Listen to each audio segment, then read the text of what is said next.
As origens da linguagem.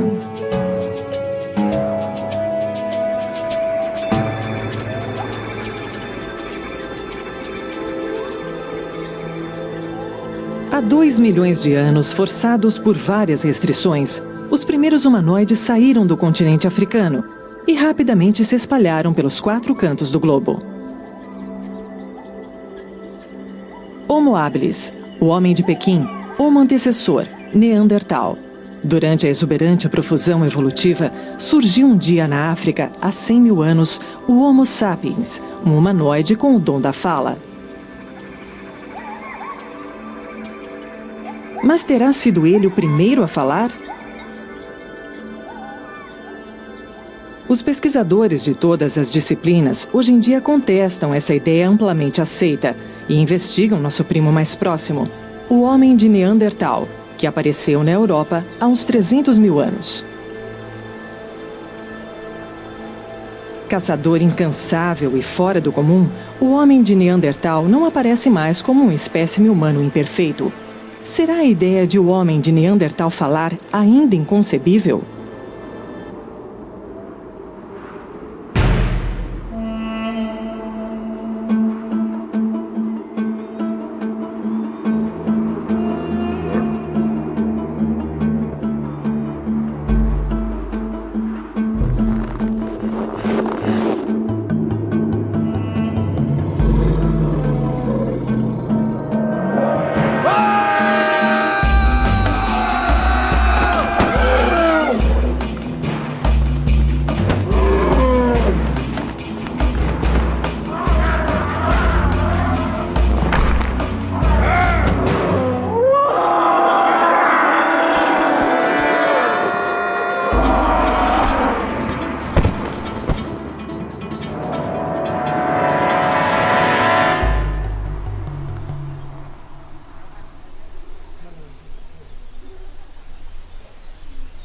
Como a linguagem não deixa registros fósseis, os cientistas precisam interpretar cada pista.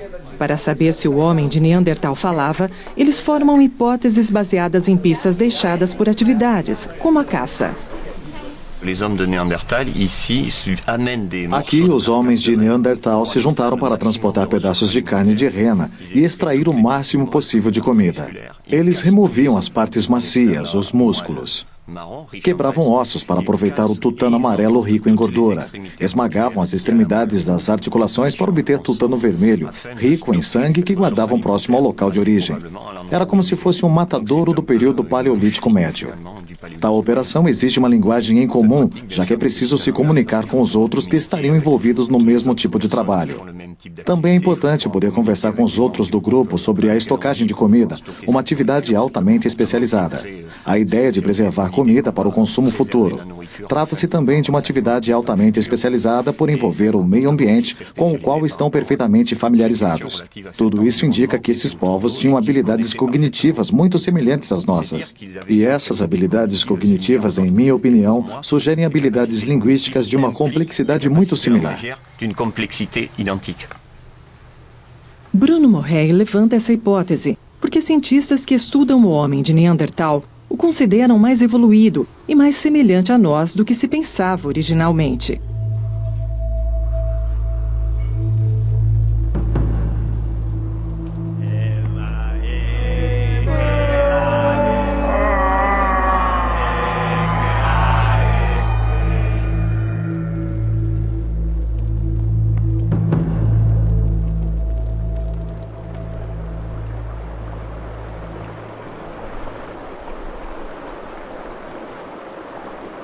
Se os arqueólogos de hoje aceitam que o homem de Neandertal era capaz de falar, é graças à revolução do pensamento científico que ocorreu na década de 80.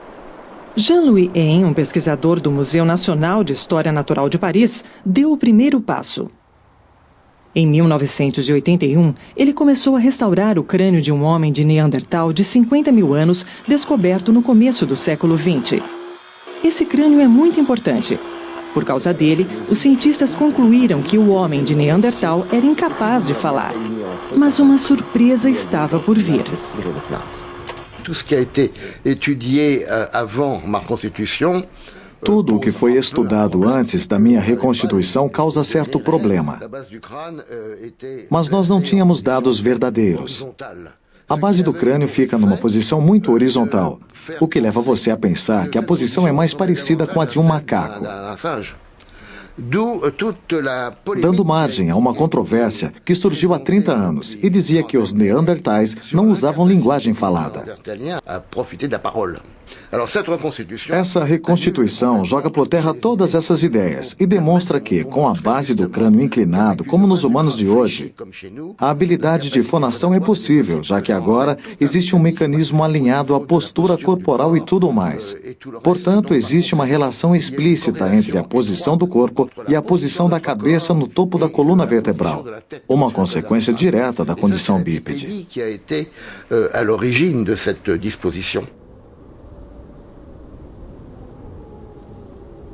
Um ano depois, em 1982, um novo elemento surgiu para apoiar os cientistas que acreditavam que o Neandertal era anatomicamente capaz de falar. Um grupo internacional de pesquisadores retornou às escavações iniciadas na década de 30. Dois antropólogos, Anne-Marie Tillier e Baruch Arensburg, faziam parte da equipe. A descoberta deles ocorreu numa caverna do Monte Carmel, perto de Haifa, no Oriente Médio. Uma região que sempre foi uma passagem natural entre a África e o resto do mundo. As trilhas de nossos vários ancestrais em busca de outras áreas, climas e ecossistemas se encontraram aqui por mais de 2 milhões de anos. Um cemitério neandertal de uns 60 mil anos deu a eles material para pesquisar.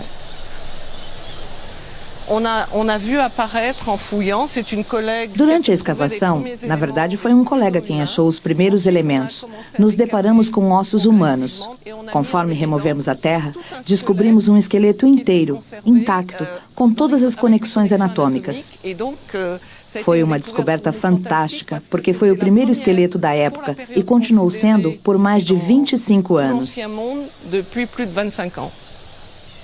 O sítio arqueológico se alvoroçou e arqueólogos do mundo todo, de várias universidades, israelenses, americanas e francesas, também ficaram deslumbrados com a descoberta.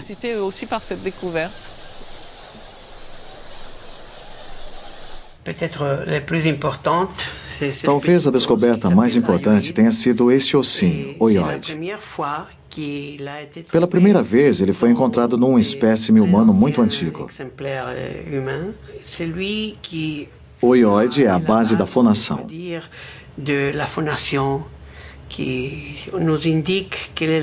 Ele indica a distância entre a laringe, a faringe e a base do crânio. Ele indica a existência de uma câmara de fonação, onde sons podem ser articulados para a fala.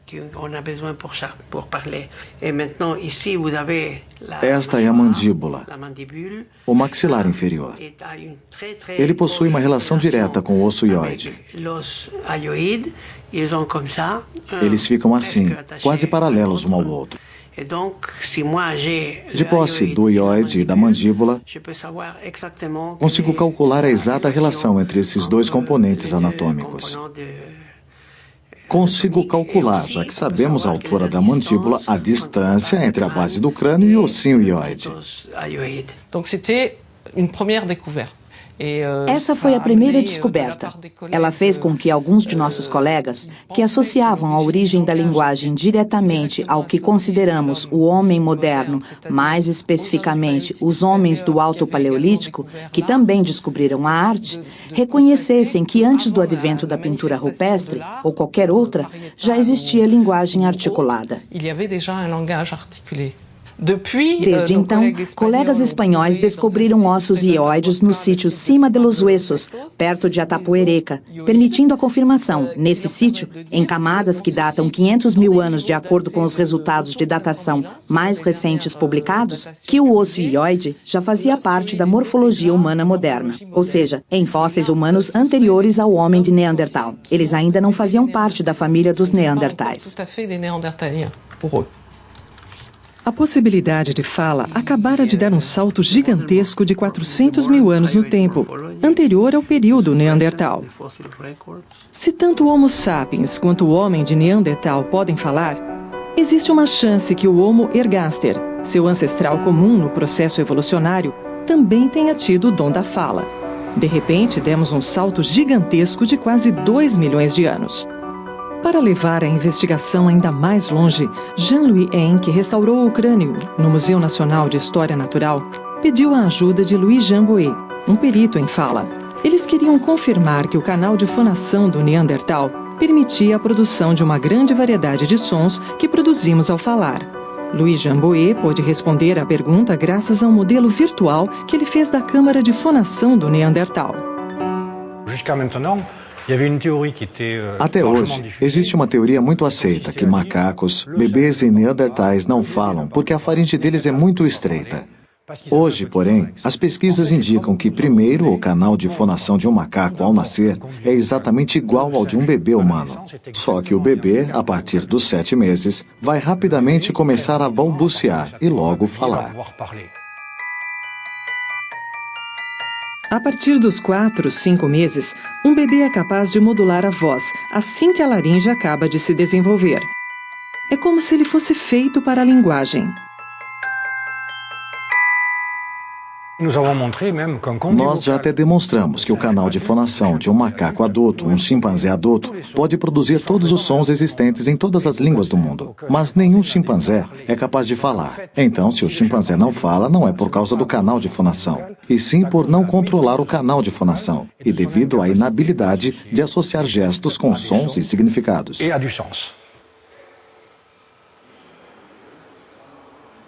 Os cientistas, então, tiveram que abandonar a teoria que o Homo sapiens foi o primeiro a falar graças à posição do canal de fonação. Mas se ter órgãos de fonação não basta, onde devemos procurar a origem da linguagem?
A linguagem, seja do jeito que for, no sentido de alguém se comunicar com outro indivíduo e esse outro entendê-lo, não é, em minha opinião, uma questão anatômica. Eu acho que devemos procurar a resposta em registros arqueológicos. Eu tenho para mim que, no momento que você vê ferramentas padronizadas, e não estou falando de varetas e ossos, nem nada disso, mas de ferramentas padronizadas que necessitam de regras para sua produção. Elas apareceram, vamos dizer, há uns 2 milhões de anos. Elas já são um sinal da existência da comunicação feita, provavelmente através de linguagem. Communication, probably with language.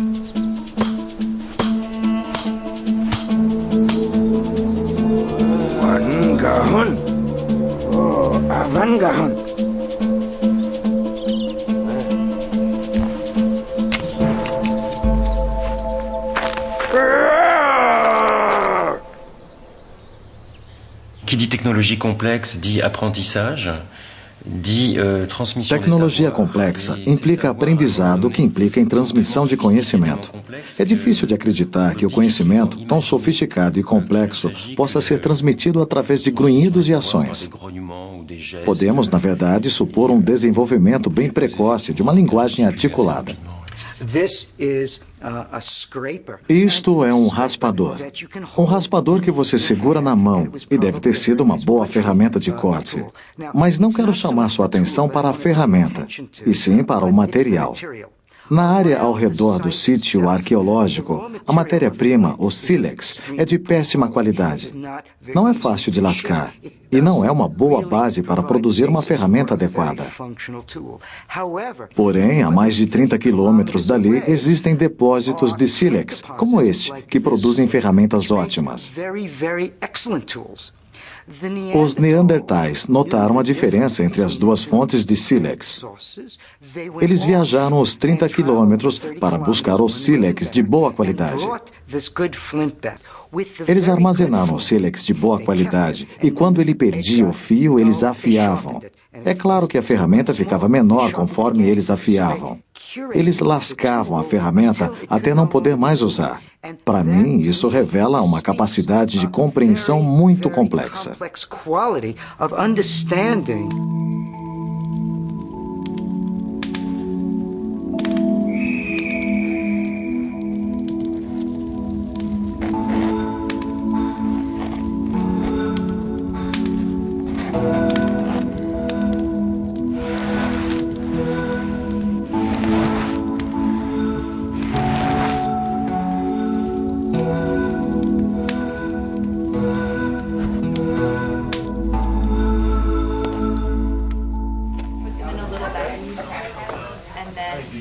Imaginar uma forma antes de esculpi-la em sílex. Idealizar um objeto que não existe ainda. Antever o futuro. Referir-se a um objeto que não está mais na sua frente é a essência de uma atividade abstrata. E a linguagem não pode existir sem pensamento abstrato. Até agora, os arqueólogos se preocuparam com a questão da representação abstrata existente na arte rupestre, ou nas esculturas, entalhes em marfim ou chifres. Não existe nada do gênero entre os neandertais, apesar de haver evidências que os neandertais da costa da França produziram ornamentos, indicando assim que, de alguma forma, eles eram capazes de representação abstrata. Eu diria que eles eram mesmo capazes de utilizar uma linguagem.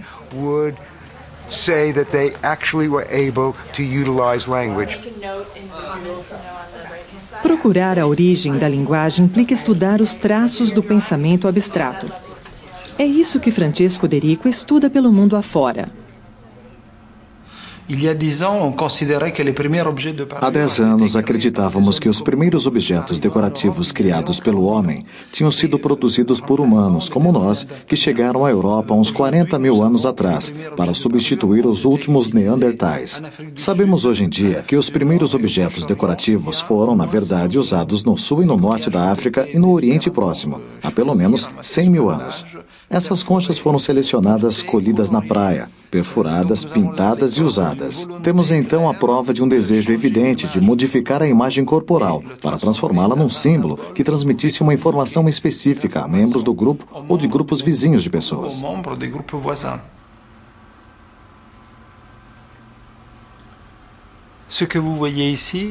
Estamos vendo um fragmento de óxido de manganês usado como corante pelos neandertais há uns 50 mil anos.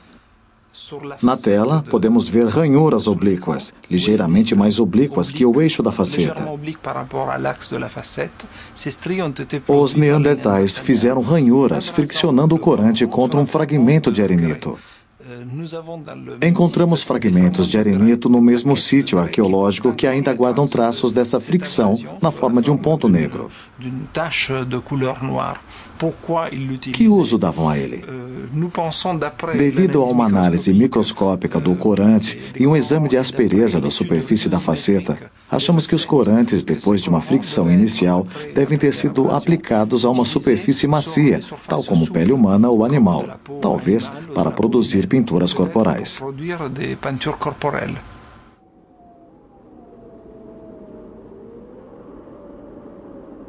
O uso neandertal de tais pinturas é mais uma pista sobre a capacidade da fala. Com relação aos homens pré-históricos que o precederam, todos os traços de atividade artística ou abstrata já desapareceram.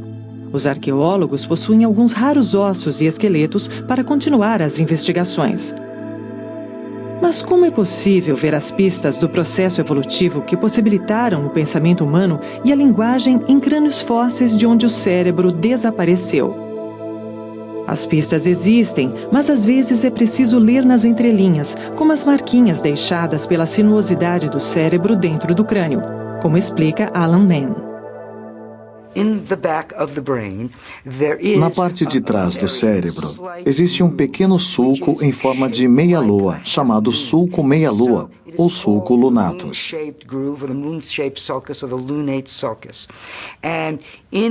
Nos macacos, o sulco avança por uma área maior no cérebro. Ou seja, a parte posterior do cérebro, que recebe as imagens vindas dos olhos, é comparativamente maior. Quando olhamos a posição do sulco lunatus num chimpanzé, ou digamos, numa criatura como o Australopithecus da África do Sul, notamos que é muito retraído. Mas a área imediatamente à sua frente, que é uma área associativa muito importante, é menor nos chimpanzés. Essa área associativa, localizada logo abaixo do osso parietal, parece ser maior no Australopithecus. Se ela tivesse desenvolvido nas etapas iniciais da evolução humana, quer dizer que essas criaturas, apesar de terem um cérebro do tamanho do cérebro de um macaco, eram capazes de acumular muito mais informações sobre o ambiente em que viviam.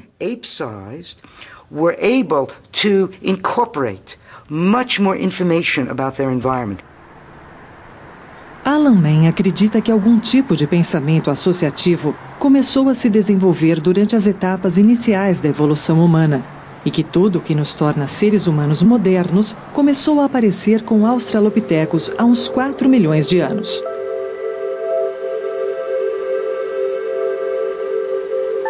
É no Laboratório de Evolução Humana em Leipzig que Jean-Jacques Blanc impulsiona essa linha de pesquisa.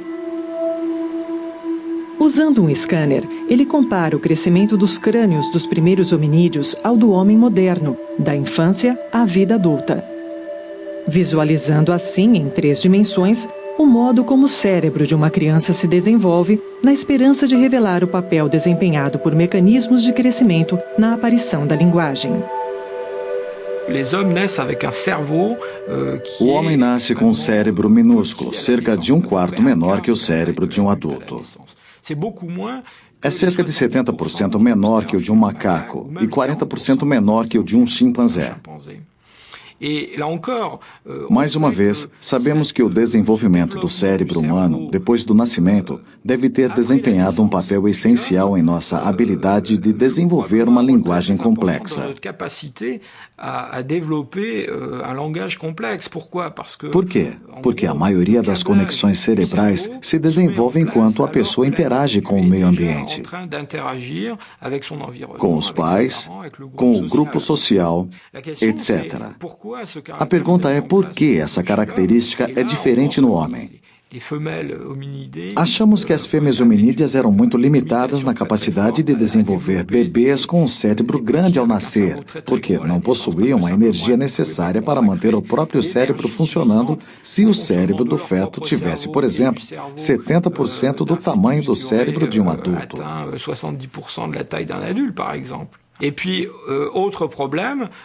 Outro problema é que, pelo fato de sermos bípedes, precisamos de uma pelve muito estreita. Mais uma vez, já nascer com o cérebro desenvolvido entra em conflito com a nossa fisiologia durante a evolução. Então, dar à luz às crianças com um cérebro inicial pequeno resolveu esse problema e, ao mesmo tempo, ofereceu o benefício secundário de expor o cérebro a uma série de estímulos. Eis então uma segunda característica provavelmente crucial para o desenvolvimento de uma linguagem complexa, mas que foi inicialmente adquirida por razões que podem não ter nada a ver com a linguagem em si. A habilidade que os bípedes têm de desenvolver o cérebro depois do nascimento, sem dúvida contribuiu para o surgimento inesperado de mecanismos cerebrais que possibilitaram a fala humana. Essa transformação, de certa forma forçada do cérebro, deu aos hominídeos novas possibilidades de adaptação.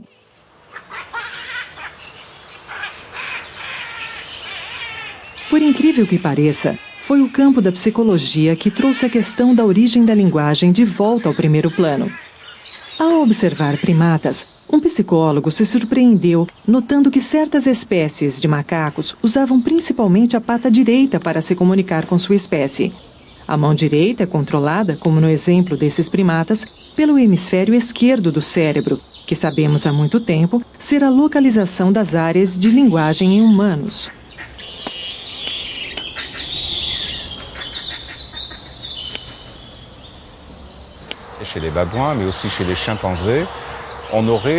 Tanto em babuínos quanto em chimpanzés existe lateralidade nas comunicações que mobiliza estruturas nervosas encontradas no homem.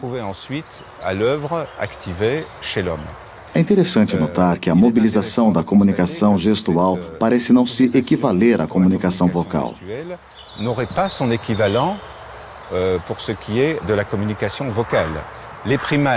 Primatas não humanos vocalizam, dá para ouvir, mas pesquisas em... A mão direita é controlada, como no exemplo desses primatas, pelo hemisfério esquerdo do cérebro, que sabemos há muito tempo ser a localização das áreas de linguagem em humanos.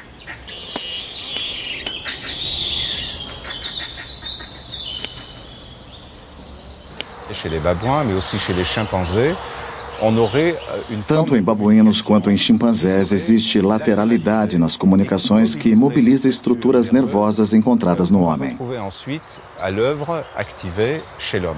É interessante notar que a mobilização da comunicação gestual parece não se equivaler à comunicação vocal.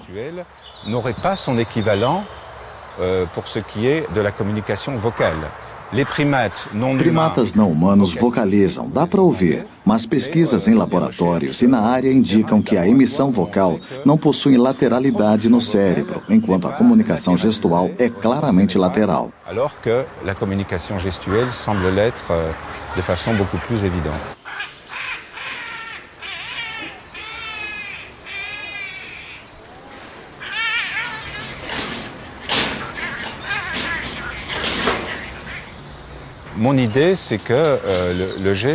Minha teoria é que os gestos são organizados de forma diferente da vocalização. O controle cerebral do gesto é muito anterior ao da vocalização, como podemos notar em crianças. Um bebê humano controla seus gestos muito antes de balbuciar qualquer palavra.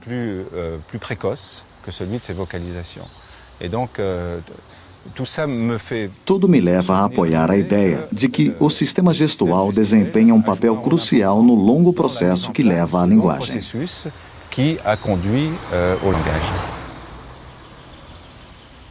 A habilidade do cérebro em lidar com mecanismos de linguagem pode ter começado a se desenvolver 8 milhões de anos atrás, muito antes de qualquer palavra ter sido pronunciada.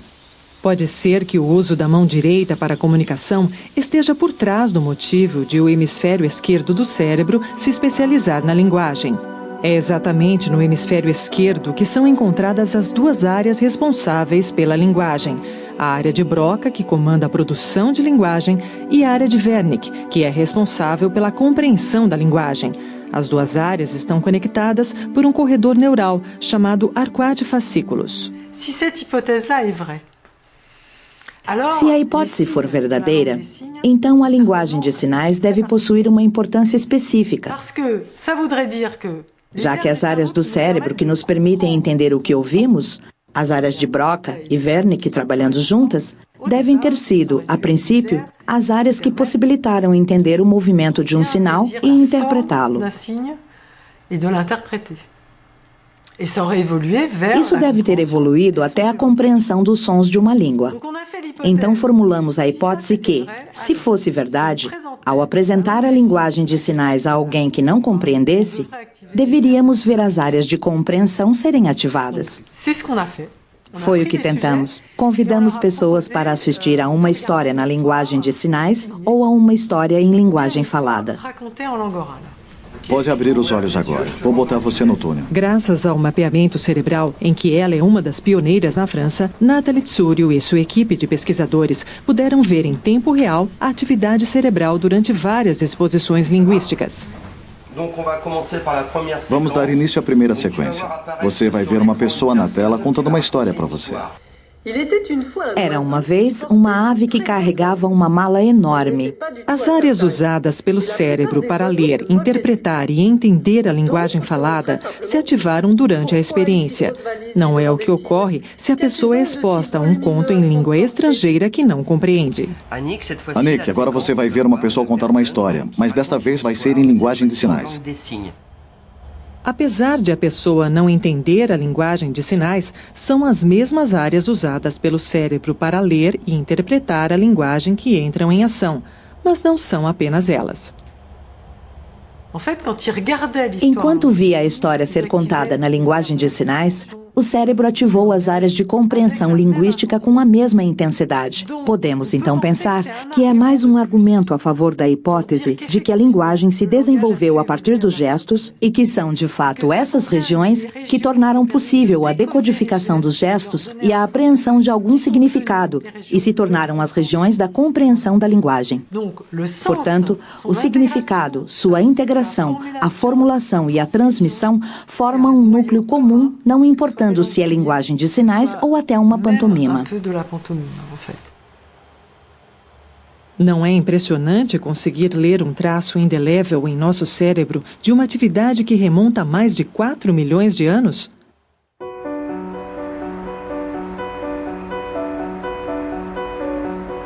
Mas como viemos a usar nossas faculdades vocais e por que passamos do gesto à fala? Linguistas e neurocientistas se esforçam para descobrir novas respostas a essas perguntas. Para Michael Corballis, passar dos gestos às palavras foi o encadeamento óbvio, já que gestos e palavras não podem ser dissociados. Eu acho que a vocalização serviu inicialmente para fortalecer os gestos. Mas com o tempo, os gestos fortaleceram a fala. É por isso que as pessoas ainda gesticulam quando falam. Acredito que a fala foi uma adaptação da linguagem manual. Aliás, eu acho que a fala é um gesto em si. Nós simplesmente gesticulamos com a língua, os lábios, a laringe, etc. De certa forma, foi mudar de um gesto para outro. Portanto, começamos a gesticular com o rosto. É claro que não dá para ver alguns desses gestos, porque eles estão dentro da boca, e foi por isso que precisamos vocalizar para eles se tornarem acessíveis.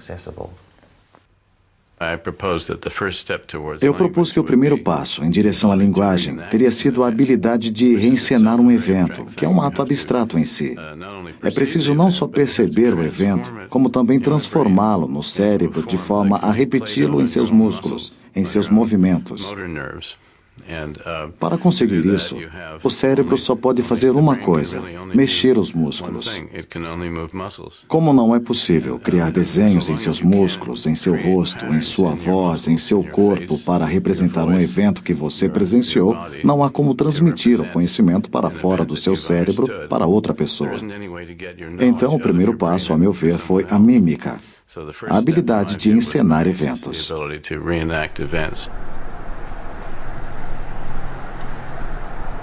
Merlin Donald acrescenta que foi devido à limitação dos gestos que a linguagem finalmente se afirmou.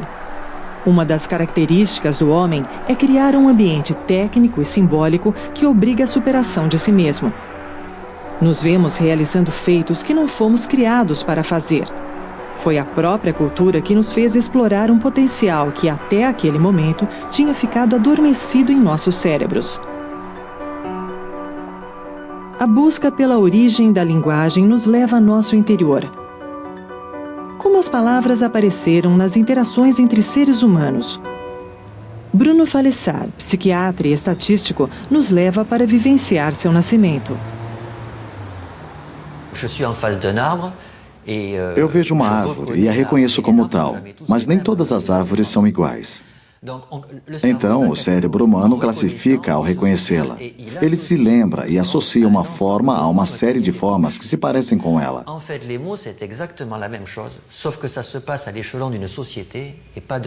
É a mesma coisa com palavras, só que acontece em nível social e não em nível individual. Nós vemos árvores que podem estar cheias de frutas que gostaríamos de comer. Então eu quero me referir àquela coisa lá, que em minha cabeça é uma árvore, mas não possuo palavras para descrevê-la porque eu ainda não sei falar. Então eu vou anunciá-la criando um som que corresponda àquela árvore. Depois de as pessoas começarem a chamar um objeto pelo nome atribuído a ele, percebemos que podemos criar um som correspondente ao que reconhecemos e que toma a forma da palavra árvore. Foi assim que chegamos à palavra árvore. Tudo é uma questão de classificação e reconhecimento. Linguagem é classificação. É uma série de formas comuns a todos nós a que atribuímos o mesmo som.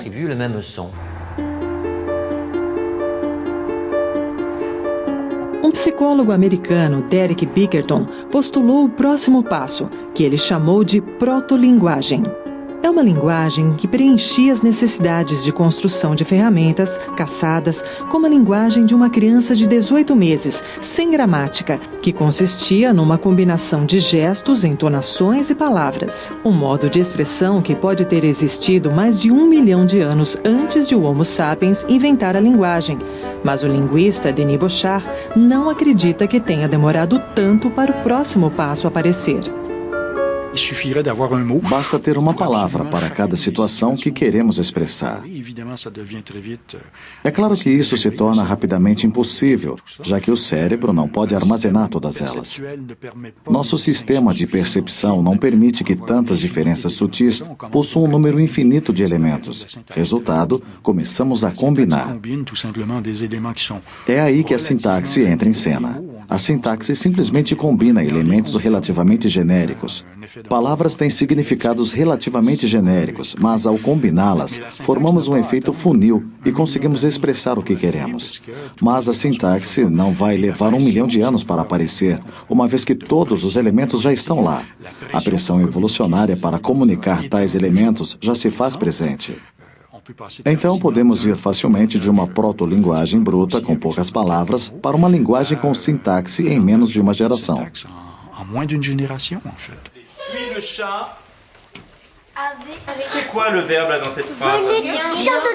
Qualquer criança sem educação formal, desde o momento em que é capaz de falar, consegue produzir e interpretar frases coerentes que nunca ouviram antes. É só mais tarde que ela aprende a gramática com suas várias regras. Com base nessa observação, Noam Chomsky revolucionou a linguística nos últimos 30 anos. Ele baseia seu pensamento na característica inerente da aquisição da linguagem. Essa abordagem intuitiva permaneceu controversa por muito tempo. Em sua opinião, uma mutação é a fonte de nossas faculdades linguísticas, nossa aptidão para a fala. Algo aconteceu, digamos, uma pequena mutação, que nos permitiu uma atividade que deu vazão a uma gama infinita de expressões hierarquicamente estruturadas. Essa atividade pode ter lançado mão de elementos conceituais que já estavam presentes. Sem dúvida, os pré-Homo sapiens, os primeiros hominídeos, tinham capacidades como a classificação, talvez encenação, consciência de causa e efeito do agente e da ação, formas de estruturar a experiência de certas maneiras. Mas elas eram finitas e fixas. Chegamos a encontrá-las até certo ponto em outros animais. Esse indivíduo, de repente, ganha a capacidade de pensar do jeito como pensamos, com uma gama infinita de expressões estruturadas, cuja interpretação pode ser usada para percepção, para planejamento, para traduzir o mundo, etc. Uma espécie de linguagem do pensamento. Note que ela precisa ser individual, porque esse tipo de mutação ocorre em um indivíduo. Ora, esse indivíduo teria obtido uma vantagem seletiva, ou seja, a habilidade de planejar, de perceber, de interpretar, etc., que deu a ele uma superioridade. Mutações vantajosas podem proliferar. Não necessariamente, a maioria morre bem rápido em grupos pequenos, mas elas podem proliferar através dos descendentes. Então, ela pode ter virado a norma num pequeno grupo, num período relativamente curto.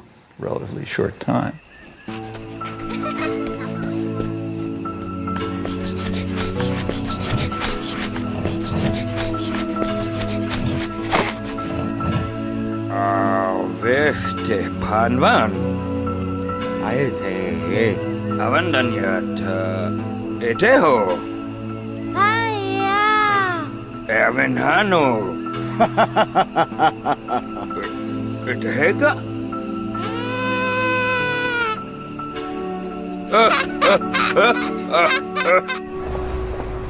A hipótese que uma mutação genética possa estar na origem dos processos cerebrais que levaram à linguagem falada não deixou os geneticistas indiferentes. Mas foi somente em 2002 que o primeiro elemento concreto finalmente apareceu. Ao estudar a herança genética em membros de uma família que apresentava graves desordens linguísticas, uma equipe de geneticistas britânicos descobriu que um gene conhecido por FOXP2 pode estar envolvido na produção da fala, um gene que a mídia pode ter, talvez rápido demais, batizado de gene da linguagem. Vamos voltar a como identificamos o FOXP2 e talvez você consiga entender melhor a função dele. Ele foi identificado numa família chamada CAE, que teve em várias gerações graves desordens de fala e linguagem. A fala deles era de difícil compreensão, mas eles também tinham dificuldades em aspectos gramaticais específicos, tempos verbais e outros segmentos da linguagem que não estavam diretamente ligados à fala. Conforme envelheciam, passavam a ter problemas de leitura também, porque a eficiência linguística deles era muito baixa. É um gene que, em mutação, produz uma desordem grave na fala e na linguagem.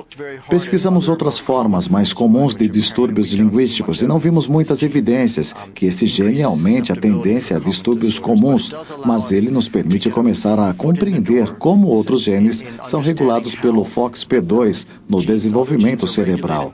Isso pode fornecer mais vislumbres dos caminhos biológicos do desenvolvimento cerebral que estão envolvidos na linguagem. That are involved in language.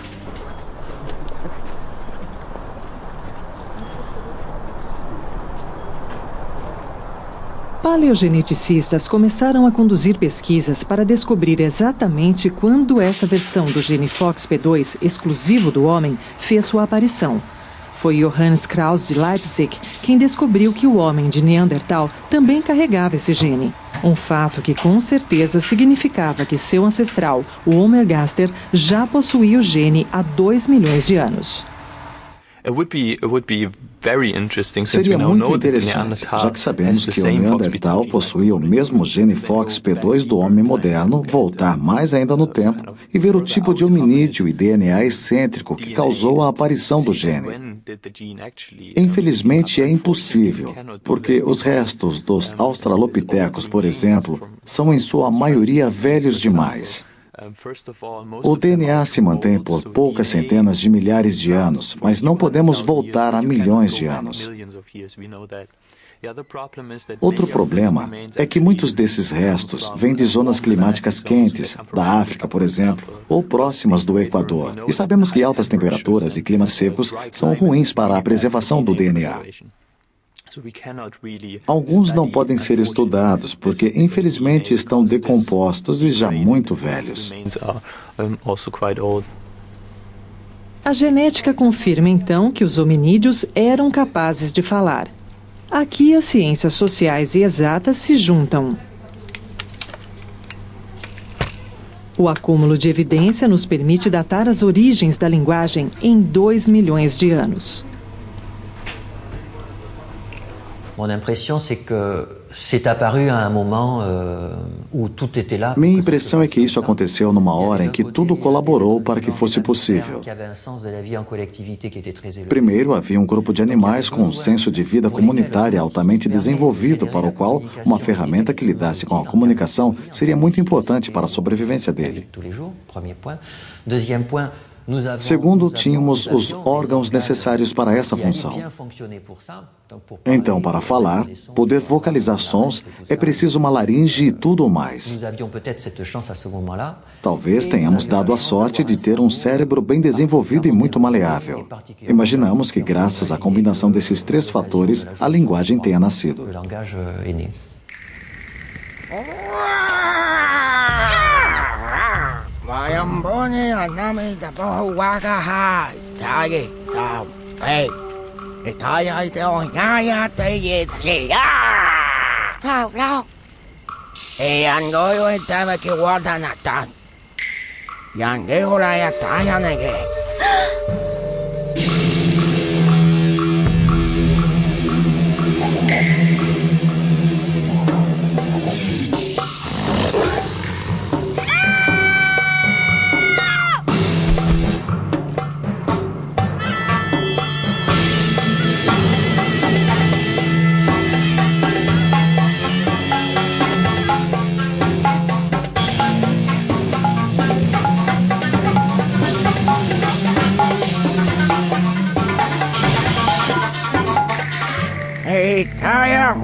Os linguistas apontam para uma explicação social e política para a origem da linguagem. O homem é um ser social porque ele é um ser falante.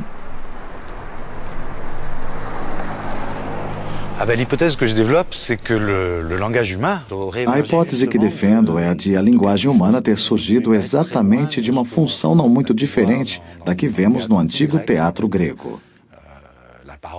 Em outras palavras, a fala humana serviu primeiramente e, acima de tudo, para contar histórias. Mas não qualquer história. Histórias que eram essenciais para a cultura. Grandes mitos, peças sagradas, etc.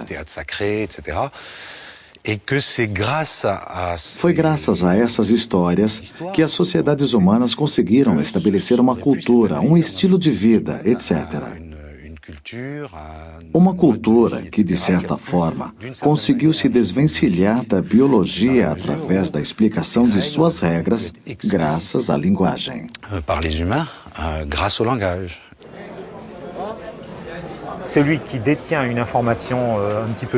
A pessoa com informações mais recentes transmite a outras e vai querer ser a primeira a fazê-lo. Isso nos dá uma ideia da importância da linguagem para a nossa espécie. Para avaliar a importância, tente entender por que as pessoas contam histórias e conversam. É muito simples. Tente não fazer isso por vários dias. As consequências são imediatas e definitivas. A pessoa que tentar vai sair do círculo social. A linguagem está intrinsecamente ligada à formação das redes sociais. Ce que permet le langage, c'est de coordonner. O que torna a linguagem possível é a coordenação da interpretação da realidade de duas pessoas. Nesse momento, uma nova perspectiva se abre, porque cada uma pode notar que não vê a realidade da mesma forma. Podemos então imaginar que exista outro jeito de ver o mundo, e estamos abertos para um mundo não individualista, com todo o potencial criativo que ele tem a oferecer.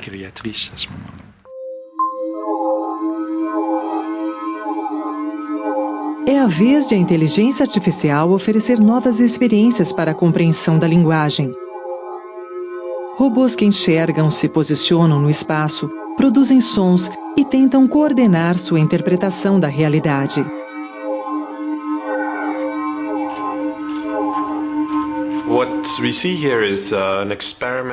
Esses dois robôs estão realizando uma experiência de atividade linguística.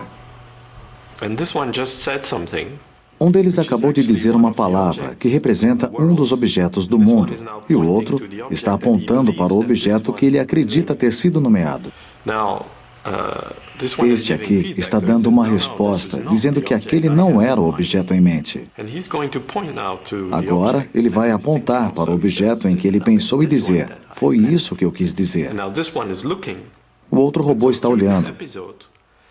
E assim, o segundo robô vai aprender o nome do objeto que o primeiro robô inventou, ou já utilizava. Esse tipo de jogo é um arcabouço para exercitar o léxico, mas eles também podem inventar novos nomes para o outro aprender. Eles jogam várias vezes e criam rapidamente um léxico em comum para nomear os objetos que encontram. Acaba que se você aumenta a complexidade do mundo, eles são forçados a começar a usar a gramática para conseguir se comunicar com sucesso. Ao acrescentarmos mais alguns objetos ao mundo deles, eles começaram a construir uma gramática própria que possui categorias sintáticas como substantivos e verbos. Ela tem uma estrutura sintática, fragmentos encontrados numa linguagem humana natural. Dos australopitecos aos robôs, a aventura da linguagem continua. As aptidões que nos levaram à linguagem e à descoberta da palavra falada são o futuro da computação.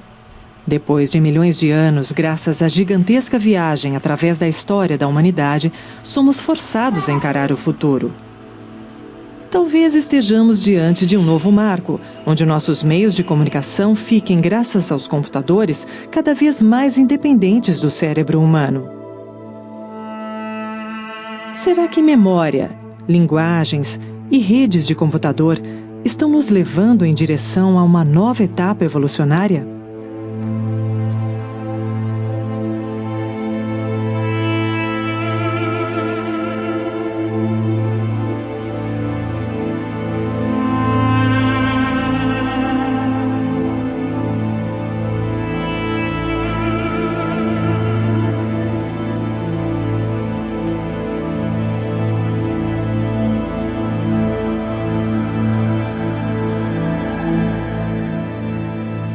Distribuição Sinapse.